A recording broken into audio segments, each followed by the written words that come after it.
Hi, this is Paritosh and you are watching I speak about money. आज इस video में हम चाइल्ड एजुकेशन प्लानिंग के बारे में बात करेंगे कि अपने बच्चे की पढ़ाई के लिए आपको कितना कॉर्पस चाहिए, ये कैलकुलेट कैसे करोगे आप। ठीक है, वीडियो में आगे बढ़ने से पहले मैं कुछ 2-3 चीज़ें हैं जो आपको बताना चाहता हूँ। सबसे पहले सर कि जो भी मैं अब आपको एक्सेल दिखाने वाला हूँ, ये आपको अपने वाइफ के साथ बैठ के कैलकुलेट करना है अपने बच्चे के लिए, देन डिसाइड करना है। यहाँ पे मैं आपको सिर्फ आज कैलकुलेशन बता रहा हूँ, इसी के बाद हम एसेट रीएलोकेशन पे भी बात करेंगे। दूसरी बात यह है सर, मैंने यहाँ पे कंजर्वेटिव साइड में रिटर्न्स लिए, बिकॉज जो भी आपका कॉर्पस होता है उस पर आपको टैक्स भी लगता है। ठीक है, जो भी कॉर्पस जनरेट होगा, तो वो सब चीज़ें कंसिडर करने के बाद आपके हाथ में नेट कॉर्पस कितना आ रहा है उसके बेसिस पे हम बात करेंगे। एक बहुत ज़रूरी बात यह है दोस्तों कि मैंने देखा है कि बहुत सारे जो कैलकुलेटर्स अवेलेबल है वेबसाइट पर, वहाँ पे क्या होता है कि आपने एक फिगर डाली, आपने एक रिटर्न कंसीडर करा, एजम्पशन लिया, और उसके बाद आपने टारगेट अमाउंट निकल गया एक इन्फ्लेशन के बेसिस पर, और उसके बाद वो आपको बता देता है कि मंथली अमाउंट कितना करिए। होता क्या है, वो कंसिस्टेंट रिटर्न कंसिडर करते हैं। बट कोई भी पर्टिकुलर गोल हो, चाहे वो रिटायरमेंट की बात करें या चाइल्ड एजुकेशन की बात में, जब भी आप अपने गोल के पास आते हो तो आपका ऑब्जेक्टिव होना चाहिए वो पैसा आपका इक्विटी से एक्सपोजर हटके सेफर जोन में जाना चाहिए। वाई कि सर मान लीजिए आपको आज से 2 साल के बाद अमाउंट की ज़रूरत है। ठीक है, मान लीजिए वो नोस कल को कोई एक नया कोरोना वायरस आ जाए, कोई नया पैंडेमिक आ जाए, कोई नया फाइनेंशियल क्राइसिस आ जाए, और उसकी वजह से जो आपका इक्विटी एक्सपोजर है वो कम हो जाए, देन उसके बाद आपको फिर लोन लेना पड़ रहा है। तो लोन ना ले, एक पूरी तरीके से प्लान्ड हो सब कुछ। इसी वजह से हम अपना चाइल्ड एजुकेशन प्लान्स चाइल्ड के लिए इन्वेस्टमेंट करते हैं। तो दिस इज़ द रीज़न, मेरे हिसाब से ये मेरा कंसिडरेशन है, और आपको भी यही अप्रोच फॉलो करना चाहिए।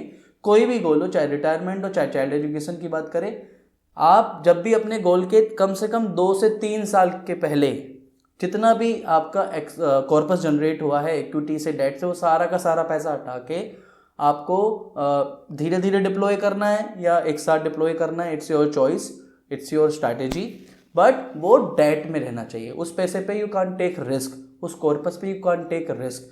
बाकी आने वाली वीडियोस पे हम बताएंगे कि कैसे कैसे डिप्लॉय कर सकते हो, उस पर एक अलग से सेपरेट वीडियो बन सकती है। तो ये कुछ 2-3 चीज़ें हैं। तो यानी जो लास्ट के जो 2-3 साल होंगे वहाँ पे मेरा रिटर्न्स ऑब्जेक्टिव नहीं है, वहाँ पे मेरा जितनी भी पूंजी जुड़ी है मेरे बच्चे की पढ़ाई के लिए मैंने जोड़ लिया है अभी तक, वो प्रोटेक्ट रहे, वो कॉर्पस उस पर वो प्रोटेक्ट रहे, वो मेरा ऑब्जेक्टिव है। तो मैं हर साल over a period of time consistent return नहीं कंसीडर कर सकता हूँ, लेकिन जितनी भी वेबसाइट्स पे जितने भी कैलकुलेटर अवेलेबल है वो सारे नॉर्मली कंसिस्टेंट रिटर्न कंसीडर करके आपको एक फिगर देने की कोशिश करते हैं। बट मेरे हिसाब से आपको रिवर्स कैलकुलेशन लेनी चाहिए, जो भी मैं आपको एक्सेल पे दिखा रहा हूँ। तो ये बेसिकली एक छोटा सा, बहुत कोई ऐसा रॉकेट साइंस नहीं है, ये मैंने आप लोगों के लिए डिज़ाइन किया हुआ है। आप अपने हिसाब से इसको कैलकुलेट कर सकते हो। यहाँ पे मैं अपनी डॉटर के हिसाब से इसको डिज़ाइन किया है, बाकी आप इसमें खुद से भी मॉडिफिकेशन करके इसे अपने हिसाब से कैलकुलेट कर सकते हो। किसी को ज़रूरत पड़ेगी तो मुझे बताना, मैं उसकी हेल्प कर दूंगा। बाकी बहुत सिंपल है, अपने हिसाब से अपने साथ अपने वाइफ के साथ में बैठ के कैलकुलेट करना है। तो मैंने यहाँ पे कंसिडरेशन, देखो आपको अब ये दिख रहा होगा, यहाँ पे मैंने यहाँ पे है ना, 1 मिनट, मैं इसको रिटर्न्स को थोड़ा सा और मैं मान लेता हूँ कि मैंने आप 7,000 रुपये का महीने का कंट्रीब्यूट कर रहा हूँ। मैंने बोला कि मैं रिवर्स कैलकुलेशन लूँगा। दूसरी चीज़ यह है दोस्तों कि मैंने यहाँ पे इन्फ्लेशन 10% कंसिडर कर रहा हूँ, because if we look at the last year some data, some colleges की बात करेंगे, आईटी की बात करेंगे, आईटीएंस की बात करेंगे, किसी भी पर्टिकुलर इंजीनियरिंग कॉलेज की, एमबीए की है, जहाँ की भी, तो normally it is more than 10%, लगभग 10% का इन्फ्लेशन कंसिडर बेसिकली देखा गया। तो उसी के बेसिस पर चाइल्ड एजुकेशन पे काफ़ी जो इन्फ्लेशन है वो काफ़ी बड़ा है कंपेरेटिव टू WPI, आपका इन्फ्लेशन इंडेक्स जो WPI इंडेक्स होता है। तो मैं यहाँ पे 10% कंसिडर कर रहा हूँ, आपको भी 10% ही कंसिडर करना चाहिए। रिटर्न साइड पे डोंट प्ले विद द 12% और 15% नंबर, प्रैक्टिकल बात करेंगे। ठीक है, तो मैंने यहाँ पे 7,000 रुपये महीने की SIP कर ली। मान लीजिए मैं जस्ट आपको एक रिवर्स कैलकुलेशन दिखाने की कोशिश कर रहा हूँ कि आप ये अपने मान लीजिए कि मैं 7,000 रुपये महीने की अगर SIP करता हूँ और मेरा ईयरली कॉन्ट्रीब्यूशन कितना हो गया, 84,000 रुपीज़। ठीक है, अभी मैं ये मान लेता हूँ कि मेरे हाथ में कोई इन्वेस्टमेंट नहीं है, अभी तो मैं यहाँ पे कैलकुलेट किया हुआ था, मान लीजिए अभी मेरे हाथ में कोई भी इन्वेस्टमेंट नहीं है। मेरा दूसरा कंसिडरेशन है कि मैं हर साल अपनी इन्वेस्टमेंट को 10% से बढ़ा रहा हूँ। आप इसे जीरो भी कर सकते हो अगर 10% से नहीं बढ़ाना चाहते, पर मैं मान रहा हूँ कि हर साल अपने इन्वेस्टमेंट्स को आप बढ़ा सकते हो, सो दैट इनिशियल डेज पे हमारे पास बर्डन ना आए। मैं धीरे धीरे अपने इन्वेस्टमेंट्स को अमाउंट को बढ़ाऊँ। तो मैं 7,000 रुपये महीने की SIP कर रहा हूँ, हर साल अपने इन्वेस्टमेंट को 10% से बढ़ा रहा हूँ। ठीक है, मैंने यहाँ पे क्लास कंसीडर करी है, मैं यहाँ पे जो भी कैलकुलेशन कर रहा हूँ वो न्यू बॉर्न बेबी का कर रहा हूँ, मतलब सो दैट आप अपने हिसाब से इसे कैलकुलेट कर सकते हो। 3 साल का बच्चा है तो ऑब्वियसली कैलकुलेशन उस तरीके से मॉडिफाई कर लेना, मैं बता दूँ आपको कैसे करोगे। और ये क्लासेस भी मैंने उसी बेसिस पे ली है, आप थोड़ा बहुत मॉडिफिकेशन करना चाहो कर सकते हो, लेकिन मेरा ऑब्जेक्टिव है कि 18 साल के बाद जब मेरा बच्चा हो तो मेरे पास एक अच्छा खासा लमसम पूंजी हो। ठीक है, 7,000 रुपये महीने के हिसाब से मैंने एनुअल पोर्टफोलियो रिटर्न्स कंसीडर कर रहे हैं, किसी पर्टिकुलर फंड और किसी पर्टिकुलर इन्वेस्टमेंट की बात नहीं कर रहा हूँ। मैं कंसीडर कर रहा हूँ कि मुझे 8% रिटर्न मिल रहा है, ठीक है, शुरू के कुछ साल। उसके बाद लास्ट 3 इयर्स मैं इसको लिक्विड में रखूँ, FD में रखूँ या पोस्टल ऑफिस डिपॉजिट करूँ, लेकिन उस पैसे पे जितना भी कॉर्पस जुड़ा है उस पर मुझे रिस्क नहीं लेना, उस पैसे को मुझे डिप्लॉय कर देना शुरू करना है, चाहे वो STP के थ्रू करे, चाहे मैं लमसम उठा के एक साथ पूरा एक्सपोजर मूव कर दूँ डेट में, लेकिन मुझे उस पर रिस्क नहीं लेना उस कॉर्पस पर। मैं बाकी डिप्लॉयमेंट स्ट्रैटेजी आपको कभी दूसरी वीडियो में समझाऊंगा कि अपने गोल से पहले कैसे डिप्लॉय करना चाहिए। STP एक अच्छा ऑप्शन है। ठीक है, तो अभी इस फिगर के हिसाब से एग्जैक्टली जो मेरी फिगर निकल के आती है वो निकल के आती है कि 67.31 लाख। मैंने यहाँ पे देखो कोई इनिशियल इन्वेस्टमेंट नहीं है, मतलब मैंने ये कंसिडर कर रहा हूँ कि आज मैंने अभी इस समय कोई इन्वेस्टमेंट नहीं करा, तो अगर मैं 7,000 रुपये महीने की SIP कर रहा हूँ तो लगभग मेरे पास जो कॉर्पस होता है वो होता है 67,31,000 8% के हिसाब से, और लास्ट के 3 इयर्स में मेरे पोर्टफोलियो पे 6% रिटर्न मिल रहा है। तो अब इसका रिवर्स कैलकुलेशन मतलब यह है कि आप इसकी डिस्काउंटिंग वैल्यू करोगे। डिस्काउंटिंग वैल्यू मींट से इन्फ्लेशन एडजस्टेड करंट प्राइस। तो सर इस 67 लाख की वैल्यू आज प्रेजेंट में मेरे पास 11 लाख रुपए है, यानी 11.22 लैक्स।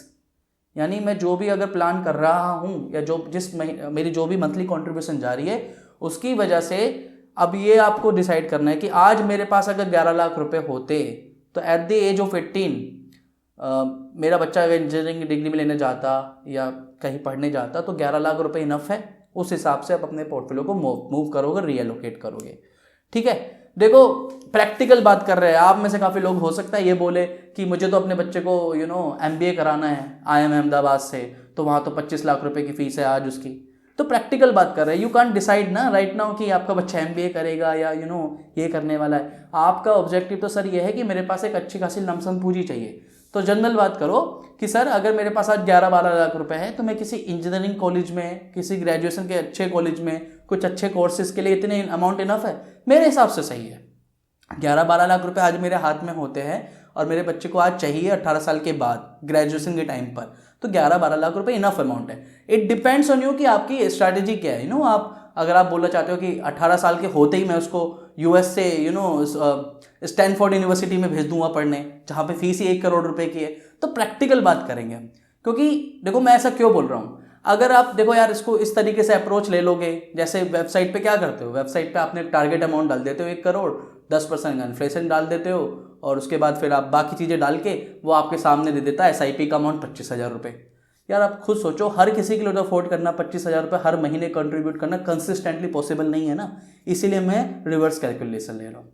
ठीक है, हम आज की बात कर रहे हैं कि प्रैक्टिकल अप्रोच में आज मेरे पास 11-12 लाख रुपए है मेरे बच्चे की पढ़ाई के लिए, तो इनफ है, इट इज़ अच्छा खासा अमाउंट है। ठीक है, बाकी आप इसे एग्रेसिव अप्रोच में भी कर सकते हो, आप अपने SIP के अमाउंट को बढ़ा लीजिए। अब सपोज जैसे मैंने यहाँ पे मान लीजिए 10,000 रुपये कर दूंगा, ठीक है, तो मुझे पता है कि भाई 10,000 रुपये के हिसाब से 96 लाख रुपीस मेरे पास अमाउंट एक्यूमुलेट हो जाएंगे। अगर मेरे हाथ में कोई इन्वेस्टमेंट नहीं है, कोई नहीं इन्वेस्टमेंट किया, तो उस 10,000 रुपये महीने की SIP की वजह से मेरा जो 96 लाख रुपीस का अमाउंट एक्यूमुलेट हो रहा है, कॉर्पस जनरेट हो रहा है, आज उसकी वैल्यू 16 लाख रुपए। यानी मैं बच्चे को अपने बाहर पढ़ने भी भेज सकता हूँ। 10 की जगह अगर आप 12 कर दोगे तो ये लगभग 19-20 लाख रुपए हो जाएगा। तो उस तरीके से रिवर्स कैलकुलेट कर सकते हो। अब देखो मैंने यहाँ पे फिर भी 8% रिटर्न कंसीडर कर रहा है, आप लोग 9% भी कंसीडर कर सकते हो कि नहीं सर मुझे तो एग्रेसिव अप्रोच में ही जाना है, मुझे पूरा का पूरा एग्रेसिव रखना है।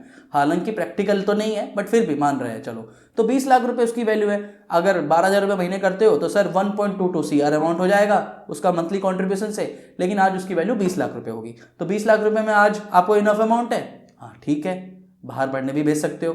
तो ये अप्रोच किस तरीके से लेना है, किस तरीके से डिज़ाइन करना है, इसीलिए मैंने बोला आप और आपकी वाइफ दोनों को बैठ के इस एक्सेल पे काम करना चाहिए अगर आपको सही लगता है, और उसके हिसाब से मंथली कंट्रीब्यूट डिसाइड कीजिए। ठीक है, यहाँ पे पोर्टफोलियो में थोड़ा बहुत रिटर्न्स में और इन्फ्लेशन में आप चेंज कर सकते हो, पर मेरे एक बात चीज़ ध्यान रखनी है, लास्ट के जो भी आपकी रिटर्न्स कंसिडर कर रहे हो, लास्ट के 2-3 साल, कुछ लोग 2 साल, कुछ 3 साल, जो भी है आपका मॉडिफाई करके, लेकिन लास्ट के 2-3 साल आपका पूरा का पूरा कॉर्पस डेट में, लिक्विड में, सेफ में होना चाहिए।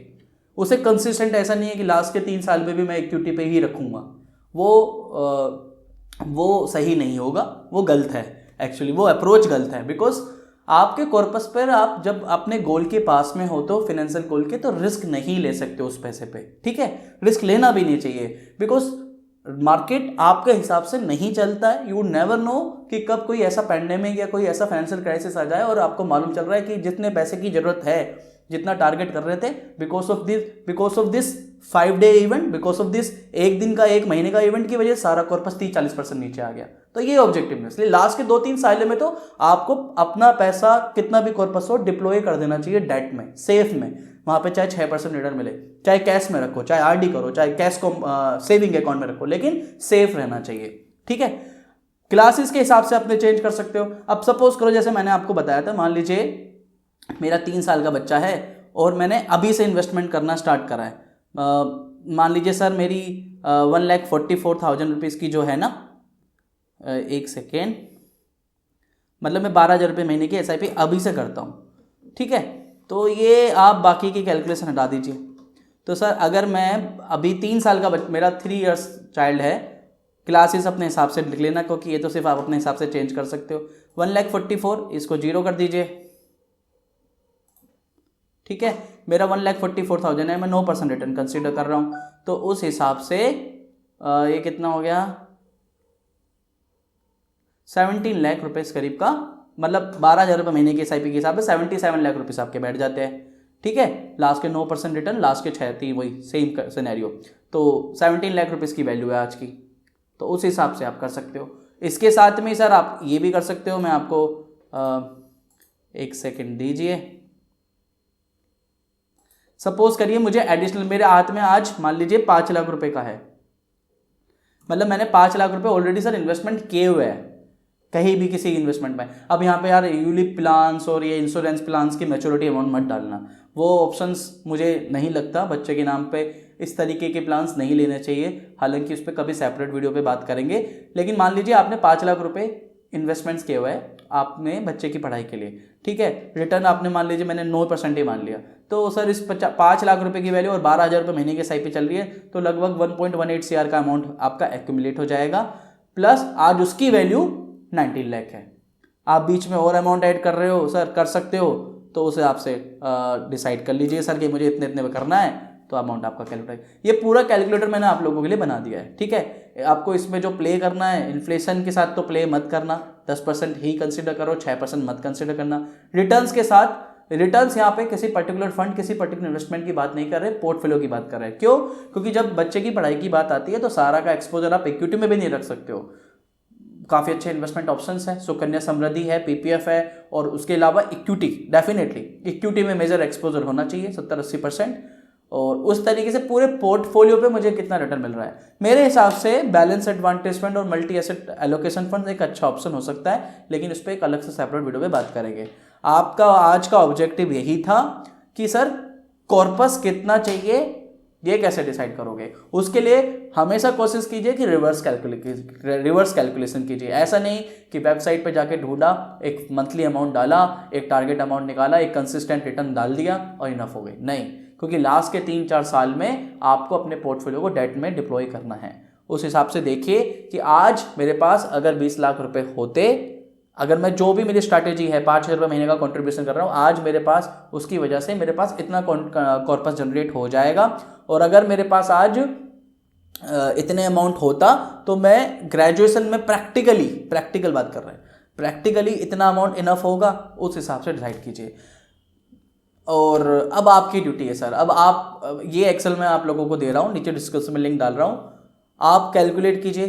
किसी को कोई दिक्कत होती है हालांकि तो बहुत इजी कैलकुलेशंस है, बहुत आराम से समझ में आ जाएगी, लेकिन फिर भी अगर किसी को प्रॉब्लम हो रही है कुछ डिसाइड करने में, कुछ कैलकुलेशन समझने में, या आप डिसाइड नहीं कर पा रहे हो, नीचे कमेंट करके बताइए, मैं आपकी हेल्प करूँगा। तो खैर आई बिलीव ये वीडियो पसंद आई होगी। इस पे चाइल्ड एजुकेशन पे ही हम 2-3 वीडियोस में बात करेंगे, एसेट कैसे रीएलोकेट करोगे, डिप्लॉय कैसे करोगे गोल्स को, इन सब पे भी बातें करेंगे आने वाली वीडियोस में। तो अगर ये वीडियो अच्छी लगी है तो वीडियो को लाइक कर दीजिए, चैनल को सब्सक्राइब कर लीजिए। मैं इसी तरीके से पर्सनल फाइनेंस और फाइनेंशियल प्लानिंग की बातें करता रहता हूँ अपने वीडियोज़ में। अगर आप जानना चाहते हो डिटेल्स में तो मेरी और वीडियोस भी देख सकते हो, नीचे डिस्क्रिप्शन में लिंक दिया हुआ है।